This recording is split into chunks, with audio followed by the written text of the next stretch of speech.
দুটি খবর। ঢাকার আদালত থেকে জামিন পেলেন ৪১ এইচএসসি পরীক্ষার্থী। খুলনা বা অন্য একটি জেলাতেও দিয়েছে।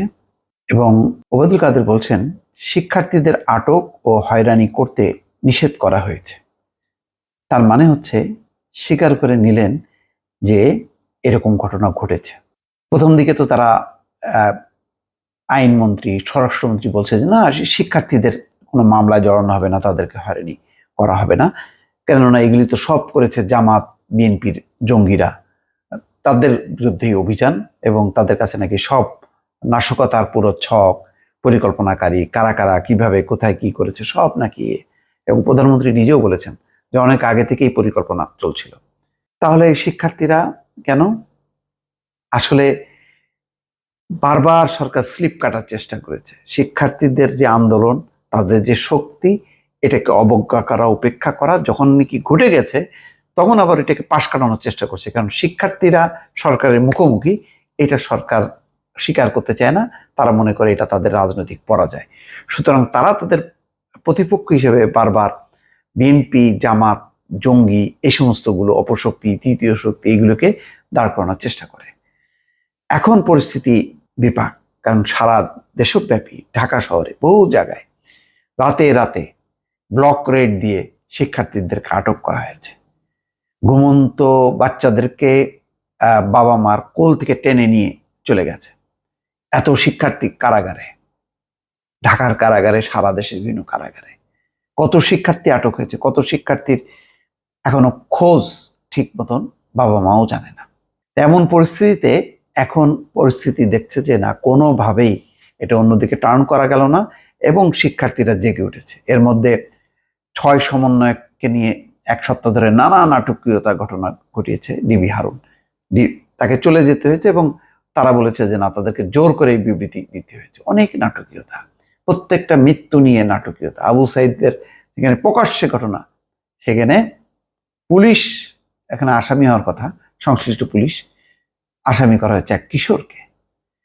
এইসবের ফলে সরকারের উপর কোনো আস্থা নেই। এখন পরিস্থিতির চাপে পড়ে তারা এই শুক্রবারে মানে কোর্ট বসিয়ে তাদেরকে জামিন দিচ্ছে। কিন্তু তাতে কি মানে ঠান্ডা হবে? এখন এই যে কথাবার্তাগুলি ওবায়দুল কাদের বলছেন, তো এখন করে লাভ কি? তো অনেক লেট। কারণ শুরু থেকেই তো শিক্ষার্থীদেরকে সম্মান করা, তারা যে এই প্রজন্ম, তাদের হাতেই বাংলাদেশ। তারা বৈষম্যের শিকার, তারা ন্যায্য অধিকার নিয়ে আন্দোলন করছে। এটা বারবার স্বীকার করার পরেও তাদেরকে শত্রু বানানো হচ্ছে, তাদেরকে মোকাবেলা করা হচ্ছে। যেইভাবে তাদের উপরে পেটানো হলো ঢাকা বিশ্ববিদ্যালয়, অবর্ণনীয়। মাস্তান দিয়ে বহিরাগতদেরকে এনে ঢাকা বিশ্ববিদ্যালয় শুরু করা হলো। তারপরে তো ১৯, ২০, ২১ নির্বিচারে গুলি চালানো হলো। ইউনিসেফ বলছে ৩২ জন শিশু নিহত হয়েছে, আবার অন্যরা বলছে ৩৭ জন। পুরো সংখ্যা বা এর ঘটনার দায় দায়িত্ব এখনো চিহ্নিত হয়নি। মানে কতজন যে হতাহত হলো, আন্তর্জাতিক তদন্তের দাবি উঠছে, সেটা নিয়েও পাশ কাটানোর চেষ্টা করা হচ্ছে। বলা হচ্ছে যে তাদের সহযোগিতা নেওয়া হবে। মানে আমাদের এখানে বিচার বিভাগ এমন একটা আস্থার যেন তৈরি করেছে যে তার উপর একদম পুরো ভরসা করা যায় যে তারা বিচার করবে। তাই যদি বিচারিত হতো, সাগররুনির এই অবস্থা কেন? কেন? এর কোনো জবাব আছে?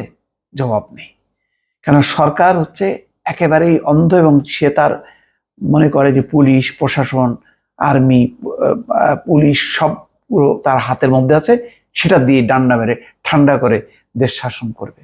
তার ভোটের অধিকার নাই, এটা নেই, সেটা নেই, কিচ্ছু দরকার নেই। স্বাধীনতা, মুক্তিযুদ্ধ, আর যেই বিরোধিতা করবে সেই হচ্ছে রাজাকার, রাজাকারের শাবক। এইভাবেই দেশ চলেছে ১৫টা বছর। কিন্তু আর কত? এখন তরুণরা জেগে উঠেছে। এখন যত ছেলেবলানো কথাই বলা হোক না কেন, কোনো কিছুতে আসলে কাজ হবে না। এখন তাদের একটাই দাবি, সরকারকে পদত্যাগ করতে হবে। কেননা পদত্যাগ না করলে তার ভাইদের তারা বিচার পাবে না। এই সংকটের কোনো সমাধান আছে? আছে, কিন্তু সরকার সেই পথে হয়তো এখনো যাওয়ার চেষ্টা করছে না। দেখা যাক কি হয় শেষ পর্যন্ত। ভালো থাকবেন। আল্লাহ হাফেজ।